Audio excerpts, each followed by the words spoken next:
حال ہی میں ایک جلسے میں جس طرح کی زبان خواتین صحافیوں کے خلاف استعمال کی گئی، آپ کو اس پہ کوئی تعجب ہے؟ تعجب کی بات نہیں ہے. میرا خیال ہے کہ اگر خواتین صحافیوں کی عزت ہوتی اس جلسے میں تو مجھے زیادہ حیرانگی ہوتی، کیونکہ آپ دیکھیے کہ ایک منظم طریقے سے پاکستان میں خواتین صحافیوں کے اوپر حملہ آور ہونے کا رجحان جو پچھلی حکومت تھی اس میں بہت زیادہ بڑھ گیا تھا، پاکستان تحریک انصاف کی اگر بات کی جائے. اور یہ بات درست ہے کہ پاکستان کا سماج بھی ایک ایسا سماج ہے جہاں پہ عورت کی بات کو اتنا وزن نہیں دیا جاتا، اور ہمارے گھروں میں بھی ہمارے رویے یہی ہیں کہ ہم عورت سے مشورہ کرنے کو غلط سمجھتے ہیں. ہم عورت کی سوچ کو ہر جگہ اس کی نفی کرتے ہوئے دکھائی دیتے ہیں. آپ دیکھیے پارلیمان میں بھی ایسا ہی ماحول ہے. لیکن بدقسمتی کی بات ہے کہ پاکستان تحریک انصاف کی جب حکومت تھی اس وقت جب وزیر اعظم عمران خان صاحب تھے تو وہ خود بھی خواتین صحافیوں کے حوالے سے جس طرح کے تاثرات رکھتے تھے، اسی کا عکس آپ کو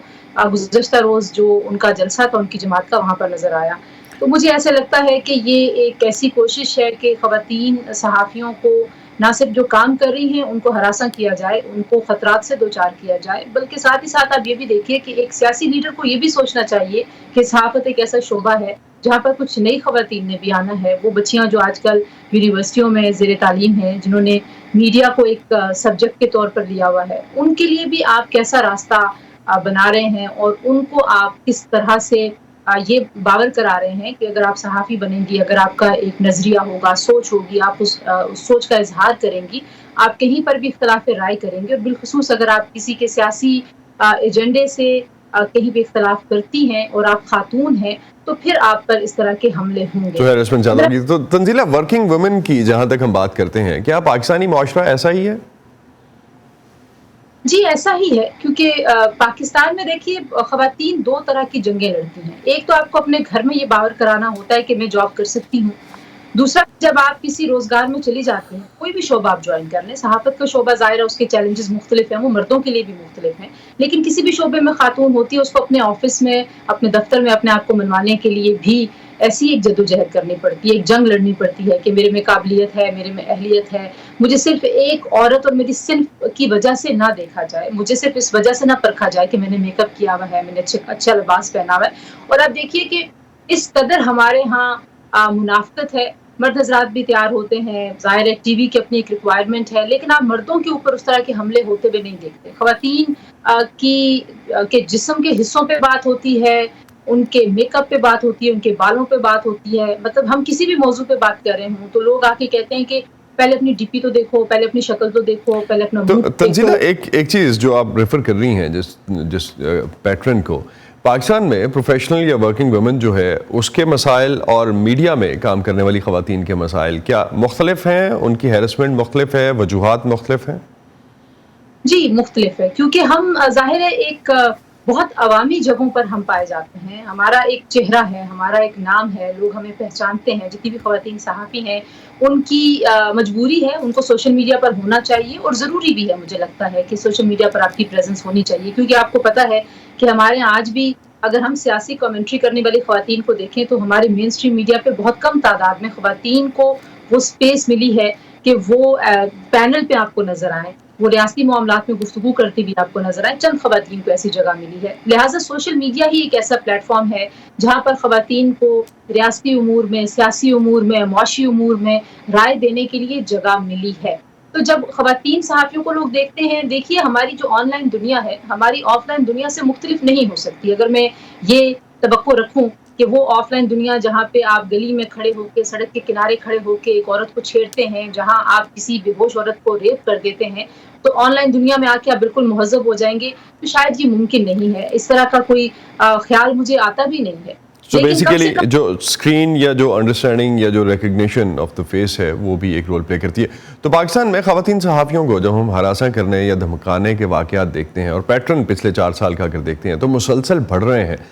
40% تھے 2020 میں، اب 23 تک 70% تک پہنچ گئے. کیوں ہے ایسا؟ میرا خیال ہے کہ لوگوں کو یہ ہمارے دیکھیے ہمارے سماج میں ایک زوال آیا ہے، ہمارے سماج میں جو گھٹیا زبان ہے اس کی قبولیت میں اضافہ دیکھنے کو ملا ہے. ماضی میں جو مہذب لوگ تھے، جو تہذیب سے بات کرتے تھے، ان لوگوں کو شاباش دی جاتی تھی. بدقسمتی سے سیاسی جماعتوں میں ایسے لوگوں کو آگے لایا گیا ہے جو گھٹیا ہم کرتے ہیں, جو ذاتی حملے کرتے ہیں, جو غلیظ جملے کستے ہیں, اور اس میں وہ خواتین صحافیوں پر بھی ایسے جملے کستے ہیں اور ان کو بڑی شاباش دی جاتی ہے, تو آپ کو وہ رجحان نظر آتا ہے جس کی وجہ سے مجھے لگتا ہے کہ یہ سب سے آسان ہے کہ جیسے ہی, یعنی کہ ہم رپورٹرز آپ انڈرسٹینڈ کرتے ہیں کہ بہت سارے بیٹ پہ کام کر رہے ہوتے ہیں, تو اگر آپ کی جو بیٹ رپورٹر ہے خاتون, آپ کو اس کی رپورٹ پسند نہیں آ رہی, آپ کو اس کا تجزیہ پسند نہیں آ رہا, تو آپ پھر اپنے ٹرولز کو استعمال کرتے ہوئے سوشل میڈیا پہ اس کی کردار کشی شروع کر دیتے ہیں. تو آپ کے خیال میں سماجی سطح پہ اور خاص طور پہ سیاسی جماعتوں نے اس حوالے سے کردار ادا کیا, تو صحافیوں کے تحفظ کا بل جو 2021 میں آیا تھا, آج تک اس بل کے تحت کمیشن نہیں بن سکا, بلکہ ابھی تک کوئی سرکاری تعریف بھی نہیں کی گئی کہ صحافی کون ہوگا, اس میں کیوں ڈیلے ہے؟ میرا خیال ہے اس میں ایک قصور تو حکومتوں کا ہے, وہاں پہ بدنیتی کا شبہ صحافی تنظیموں کو اور صحافیوں کو ہے, جو کہ جائز ہے, ہماری تاریخ ہے, ہم نے ایسے قوانین کو صحافیوں کے خلاف, آزادی رائے کے خلاف استعمال ہوتے ہوئے دیکھا ہے, ہماری تاریخ میں ایسے شواہد موجود ہیں. دوسری جانب صحافتی جو ادارے ہیں وہ بھی کہیں نہ کہیں منقسم نظر آتے ہیں. آپ دیکھیے, اگر کوئی اسٹیٹس کو کے ساتھ جا کے کھڑا ہو جاتا ہے کوئی بھی صحافتی ادارہ, تو پھر آپ مجموعی طور پر صحافت کے اوپر کمپرومائز کر رہے ہوتے ہیں, صحافیوں کے حقوق کے اوپر کمپرومائز کر رہے ہوتے ہیں. آپ کو پتا ہے کہ ہمارے ہاں جو معاشی ایک پہلو ہے ہمارے میڈیا کا, کہ آپ نے سرکار کے اشتہارات سے اپنے میڈیا کو چلانا ہے, ایک بڑا حصہ وہاں سے آتا ہے, تو سرکار کے ساتھ جو یہ اکٹھ ہے ہمارے سیٹ میڈیا کا, اس کا بھی مجھے مسئلہ نظر آتا ہے. لیکن مجھے ایسے لگتا ہے کہ صحافیوں کو خود بھی کچھ کوڈ آف کنڈکٹ کے اوپر کام کرنا چاہیے. دونوں سائڈ پہ ذمہ داری رہے گی. لاسٹ پہ میرے پاس وقت کی کمی ہے تنزیلہ, ایک چیز جاننا چاہوں گا کہ اگر ہم باقی دنیا میں دیکھتے ہیں, جس طرح سے باقی دنیا میں ہیرسمنٹ کے واقعات ہیں خواتین صحافیوں کے لیے, ان کے پیچھے جو محرکات ہیں, کیا پاکستان میں محرکات مختلف ہیں اس سے؟ نہیں, میرا خیال ہے کہ ایک جو فرق ہے دوسری دنیا میں اور پاکستان میں, کہ وہاں پر قوانین پر عملداری بہت زیادہ ہے, وہاں پر آپ کو تحفظ مل جاتا ہے, حادثات وہاں بھی ہوتے ہیں. میں نے ایک میڈیا کی لیب اٹینڈ کی تھی جہاں پہ پوری دنیا کی خواتین, ترقی پذیر اور ترقی یافتہ ممالک کی خواتین صحافیوں سے ان کے تجربات پوچھے گئے تھے. جب ان کو کمپائل کیا گیا تھا تو سب کو ریپ تھریٹس تھے, سب کو جو ہے وہ جنسی حملوں کا جو ایک تھریٹ ہے وہ تھا. تو ایسا نہیں ہے کہ ان کو ہمارے سے مختلف خطرات ہیں یا ہمیں وہ خطرات نہیں ہیں. مسئلہ یہاں پر یہ ہے کہ ہمارے لیے سیفٹی کے وہ نیٹ ورکس نہیں ہیں جو ساری دنیا میں موجود ہیں. وہاں پہ اگر کوئی شکایت لے کے جائے گا تو قانون حرکت میں آئے گا, اور جو اس حملے کا موجب بننے والا شخص ہوگا اس کو سزا ملے گی. تو بیسیکلی سزا اور جزا کا جو ڈفرینس ہے وہ آپ سمجھتی ہیں کہ پاکستان میں اس لحاظ سے ڈفرینٹ ہے جو دوسری دنیا میں ہے. بہت شکریہ تنزیلہ مظہر, آپ ہمارے ساتھ تھیں.